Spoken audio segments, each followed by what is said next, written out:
Hi everyone, John Poker Trip Friedberg here with another episode of Stacking Chips, Card Player's strategy source for the 2007 World Series of Poker, the Bellagio Cup, and the dozens of other events going on right here in lovely Las Vegas.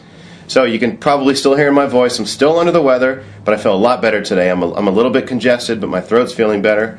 And I was thinking of something pretty funny.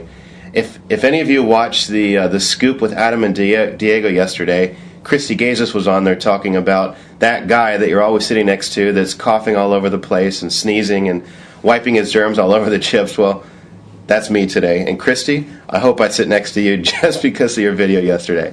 I'm just kidding, of course, but that probably will be me today. Blowing my nose every 3 hands, getting germs all over the place. But you know what? I got a job to do. I got bracelets to win. And, I got to put some bread on the table. So I have to go and... unfortunately, I'll try to stay as clean as I can and try not to sneeze all over people. But hey, like I said, I'm going after the bracelets, so sorry, guys. I have a really, really good guest today. His name is John Turner. He plays under the online name Pearl Jammed and Pearl Jammer, and he's ranked in the top 10 online poker players in the world. He's also a very strong live game player. One of the things I admire most about John's game is his ability to multi-table like no other.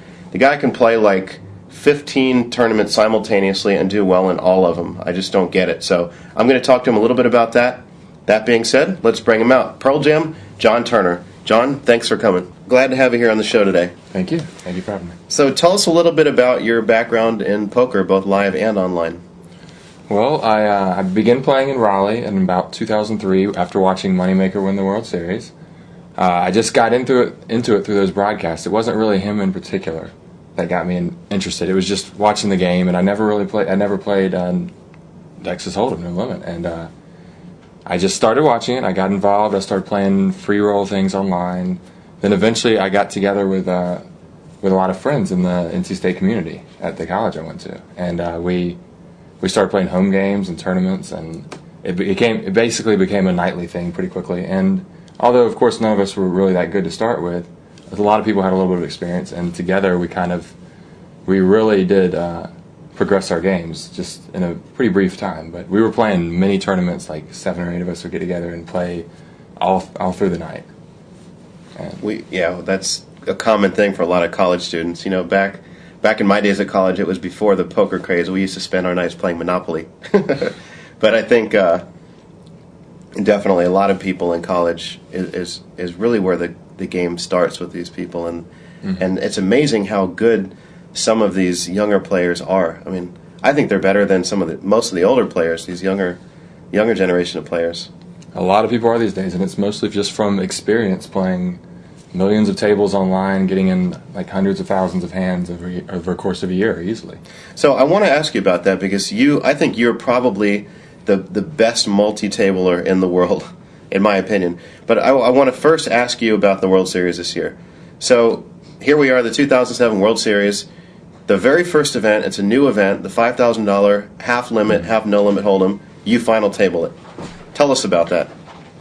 Well, obviously it was a complete thrill. Last year I played 11 events and only cashed 1. So I was just looking forward to this year so much more than ever, and I've got a more proper bankroll to be playing a lot of the bigger events, which in the past might have intimidated me a bit, and I don't think it made a big difference, but it may have made some.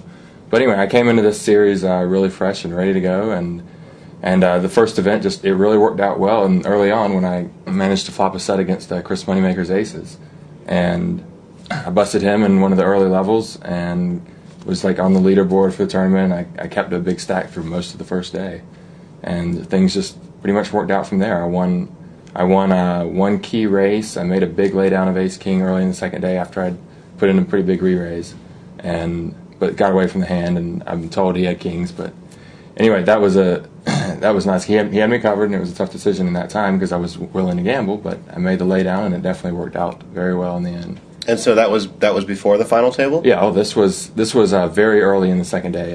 Well before we made the money, actually.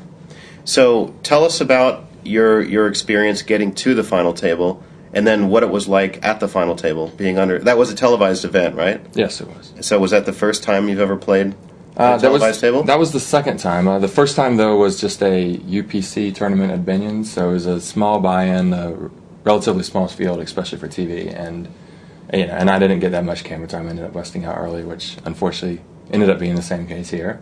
And you finished 7th here? I finished 8th here. Okay. And in Binions, it was a 7-handed final table when I finished 6th, so it was unfortunately pretty much the same deal. But here, I was one of the chip leaders throughout most of the second day. Even when we made the money, I was second in chips, and I kept that going for a long time. And the limits got huge. The limit portion of the tournament that played so big, and it was frustrating because if you got a hand in limit, just the way it plays, it was tough to either not lose a lot or hopefully win a lot. But anyway, the limits got big, and I just was not getting cards in it. And when I did, I ended up getting turned on a huge pot, and maybe I should have gotten away from the turn, but just the pot eyes just made it really tough. Tell us about that hand. I had Queen Jack and put in a pretty standard raise on the button. And the small blind re-raised, and as it goes, of course, kind of have to call that. This guy, I felt he was a little looser than probably a lot of people there, but then again, a lot of people are coming over top of button raises in limit with a wide range anyway. But the flop came queen high, and he let out, and I figured there, if I raise on the flop, he's going to call anyway, even if he's got ace-king, which is basically what I'm hoping and assuming he has. And the way he played the hand, I really felt he probably did. So I figured I would just call here and then raise on the turn. Just obviously hoping a low card comes. But unfortunately, an ace peeled off on the turn. He let out again, and this is where I got stubborn, and that was a big mistake. So I ended up paying off a bet on the turn and on the river. And, the river was a rag, and of course he shows ace-king. And that was, I believe the limits were 20-40, so it cost an extra 80,000 chips, which at the time ended up being about a third of my stack there. And that really took me from being a little bit above average to being one of the relatively short stacks. I went pretty card dead the rest of the way, and so that's why I ended up at the final table with a short stack. Well, most likely, like you said, if you raise him in that spot, 95% of the time he's calling with an ace-king. I mean, he's already got 1, 2, 3, 4 bets in the pot, and costs him one more bet to call to see the turn, and he's obviously looking for a 10 or a jack or an ace or a king. Yeah, I figure if I did raise the flop, though, I may end up getting the river for free at least. And that would have saved me, I guess, one bet. But I know that's not that big a deal there, but it probably would have helped. But then again, I felt like the way I played it, at least had it on the flop and then planned to play it on the turn, assuming a rag came. I think I would have gotten him away from the hand at least. And in the long run, I feel that's probably the right way to play it. But. Well, hey, finishing 7th place in that field, which is probably, barring the 50K horse event, probably the toughest field so far, or the toughest field that any of the events will have this year at the World Series, except for maybe the 50K horse. Yeah, all the fives are really tough, and yesterday's was loaded as well, the pot limit. But yeah, I'm very proud of myself for being able to make that accomplishment. Yeah, well, it's a great accomplishment. So, what are your plans for the rest of the World Series? How many events have you played in so far, and how many more do you plan to play in? I believe I played in 5 so far, maybe 6, but they all seem to merge together at one point. But I do plan to play about 20 more. I plan to play most every day that I can. I play a lot of different games, and I play every game. But I'm not playing the bigger rebuys, the 5,000 Omaha rebuy or the 10,000 Omaha event. It's a little bit big for me in that game especially. But otherwise, and the horse event, unless I manage to win a seat, I won't be playing that. But otherwise, I definitely plan to play them all. And you are skilled in all 5 of the games. You have a very successful record playing in a lot of the horse events online. Mm-hmm. So that'll be exciting for you. So you obviously have a very high level of endurance, and I'm guessing part of that comes with your skills in being able to multi-table online. So you're like the one guy that I always think of as sort of my role model, which I never even try to play more than 4 or 5 at a time, but you're one of those guys that can play 8, 10 tournaments simultaneously without a problem.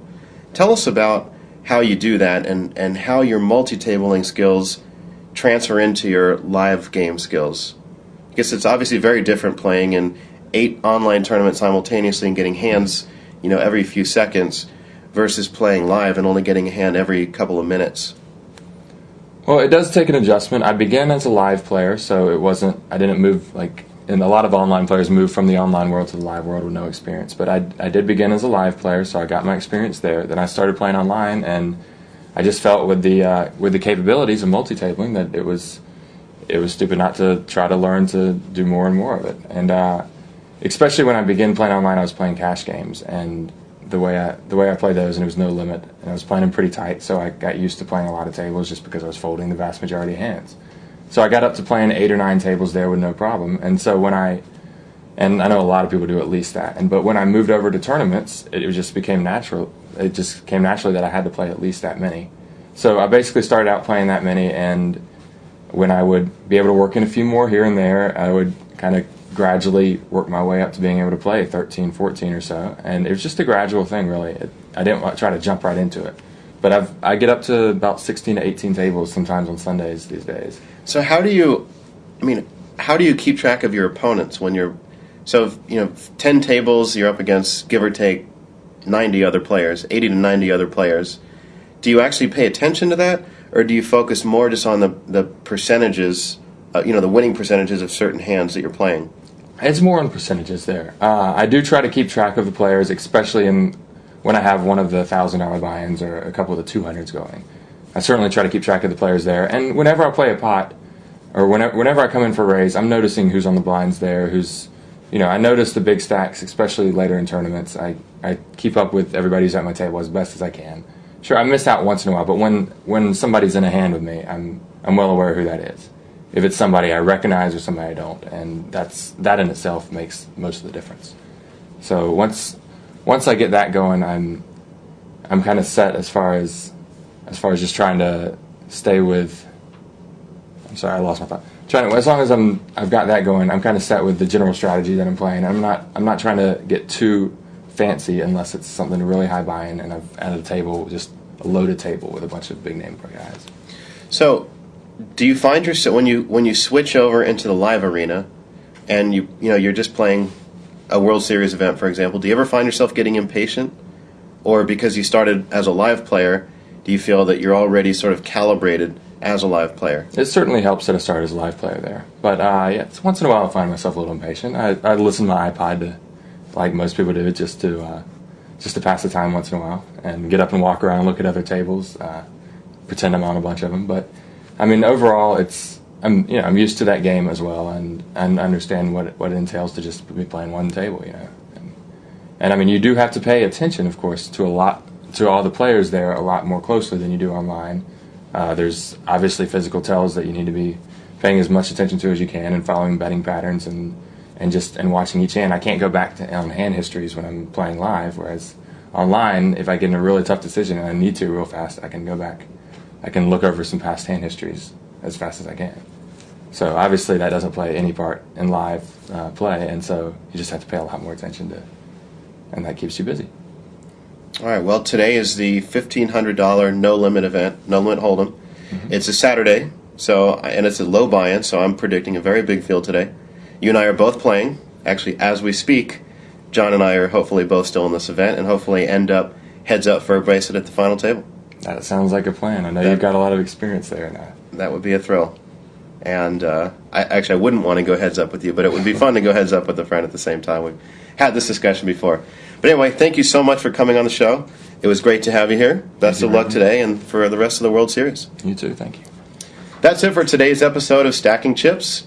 Make sure to tune in tomorrow and every day throughout the World Series for more strategy talk, player interviews, and more right here on Card Player TV. And don't forget to send me your emails at stackingchips@cardplayer.com. We've actually received quite a few emails. I'm going to get to those in a couple of days. Thanks for being patient, but we will get to those once I'm feeling a little better. And I look forward to sharing some insight on those questions with you. So, from John Poker Chip Friedberg and John Pearl Jam Turner, we're out of here. Thanks again. We'll see you guys later.